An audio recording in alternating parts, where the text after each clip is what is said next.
So with the way everything has been going here in the States, I've kind of started to try to build a kit for getting things done when the power is out.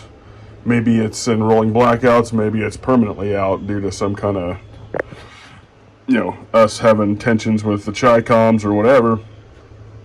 So one of the first things I'm going to start doing is rehabbing some of these older tools. You can get them at like flea markets and stuff like these. This was actually my grandpa's, both of these were. But they've just been sitting in my shed for a lot of years, and I'm thinking, well, why am I not using this stuff? And, why wouldn't I learn to be effective with this stuff? So obviously I want to try to get newer bits and stuff like that, but I got a lot of this older stuff laying around that's been around for decades, longer than I've been around.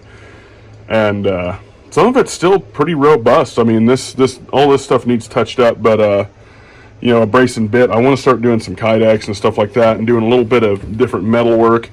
And so I'm going to try to start using hand tools on a lot of different things around the house just to get in the mindset of using them.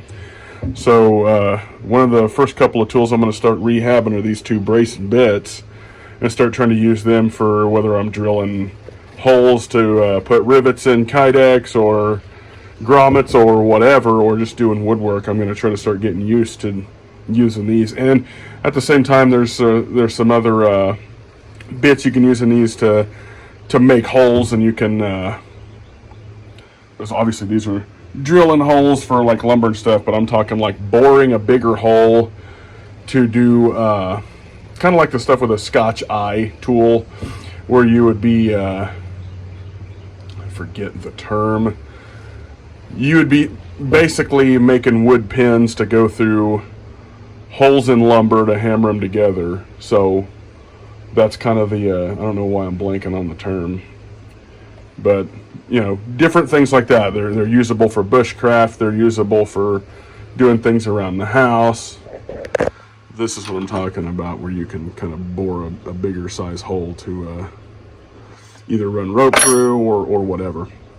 But so I'm going to start rehabbing some of these older tools and get used to using them, and that's probably something that you should think about, having stuff that's going to run when there's no electric.